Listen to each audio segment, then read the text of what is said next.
اعوذ باللہ من الشیطان الرجیم بسم اللہ الرحمن الرحیم الیس اللہ بکاف عبدہ، کیا اللہ کافی نہیں اپنے بندے کے لیے، اپنے بندے کی مدد کے لیے، اپنے بندے کی حفاظت کے لیے؟ یہ سوالیہ نشان ہے حقیقت میں، یہ اس پر زور دینے کے لیے اللہ کافی ہے۔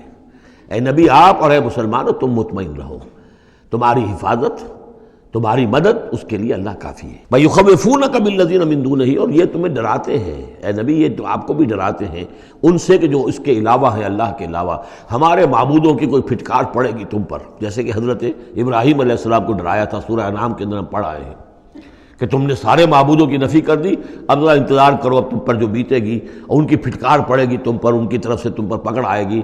انہوں نے کہا تم مجھے کس سے ڈراتے ہو؟ بدبختو ڈرنا تمہیں چاہیے، تم اللہ کے ساتھ شریک کرتے ہو، مجھے تو کوئی ڈر نہیں ہے۔ اسی طریقے سے کہا کہ یہ ڈرا رہے اے نبی آپ کو بالذین من دونہ، ان کے بارے میں ان سے ڈرا رہے ہیں کہ جو اللہ کے سوا انہوں نے معبود بنا رکھے۔ وَمَن يُضْلِلِ اللَّهُ فَمَا لَهُ مِنْ هَادٍ، اور جس کو اللہ تعالیٰ گمراہ کر دے، جس کی گمراہی کے اوپر مہر لگا دے، پھر اس کے لیے کوئی ہدایت دینے والا نہیں۔ وَمَن يَهْدِ اللَّهُ فَمَا لَهُ مِن مُضِلٍّ، اور جس کو اللہ ہدایت دے دے پھر اسے گمراہ کرنے والا کوئی نہیں۔ أَلَيْسَ اللَّهُ بِعَزِيزٍ ذِي انتقام، تو کیا اللہ تعالیٰ زبردست نہیں ہے، انتقام لینے والا؟ وَلَئِن سَأَلْتَهُم مَّنْ خَلَقَ السَّمَاوَاتِ وَالْأَرْضَ لَيَقُولُنَّ اللَّهُ، اور جب یہ آپ ان سے اگر پوچھیں گے کس نے پیدا کیا آسمانوں اور زمین کو، وہ کہیں گے اللہ نے۔ قُلْ أَفَرَأَيْتُم مَّا تَدْعُونَ مِن دُونِ اللَّهِ إِنْ أَرَادَنِيَ اللَّهُ بِضُرٍّ هَلْ هُنَّ كَاشِفَاتُ ضُرِّهِ، تو اے نبی ان سے کہیے تو ذرا غور کرو، جن کو تم پکارتے ہو اللہ کے سوا، اگر اللہ نے میرے لیے کسی تکلیف کا فیصلہ کر لیا ہو تو کیا وہ تمہارے معبود میری اس تکلیف کو دور کر سکیں گے؟ دیکھیں ظاہر بات ہے وہ بھی مانتے تھے کہ بڑا اللہ تو وہی ہے اللہ، یہ چھوٹے ہیں، تو بڑے کا حکم چلے گا کہ چھوٹے کا چلے گا؟ اگر اللہ نے فیصلہ کر لیا ہو میری تکلیف کا، میرے لیے کسی ضرر کا، تو کیا یہ تمہارے معبود تمہارے اپنے عقیدے کے مطابق جو بات ہے اس سے سوچو کہ کیا وہ اس کو اللہ کے فیصلے کے آڑے آ سکتے ہیں؟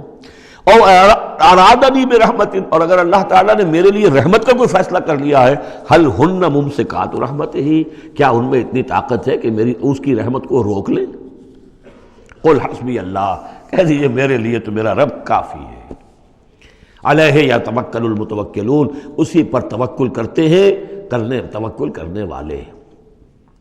قل یا قوم اعملوا علی مکانتکم، کہہ دیجئے اے نبی، اے میری قوم کے لوگوں، کر لو جو کچھ تم کر سکتے ہو، میرے خلاف جو سازشیں کرنی ہے کر لو، جو تدبیریں کرنی ہے کر لو، جو قوت جمع کرنی ہے کر لو، انی عامل، میں بھی اپنی سی محنت کر رہا ہوں۔ فسوف تعلمون، ان قریب تمہیں معلوم ہو جائے گا کون کامیاب ہوتا ہے کون ناکام۔ من یاتی ہے عذاب یخزی ہے، کس پر آتا ہے وہ عذاب جو اسے رسوا کر دے، ویحل علیہ عذاب مقیم، اور اس کے اوپر عذاب وہ نازل ہو جائے کہ جو ہمیشہ رہنے والا ہو۔ انا انزلنا علیک الکتاب للناس بالحق، اے نبی، اے محمد صلی اللہ علیہ وسلم، ہم نے آپ پر یہ کتاب نازل کر دی ہے لوگوں کے لیے حق کے ساتھ۔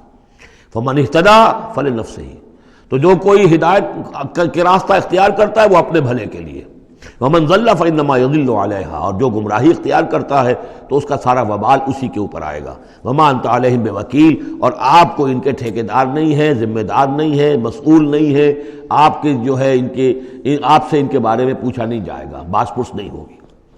آپ سے تو پوچھا جائے گا آپ نے پیغام پہنچا دیا تھا یا نہیں، بس اس کے بعد آپ کا فرض ختم ہوا۔ صدق اللہ العظیم۔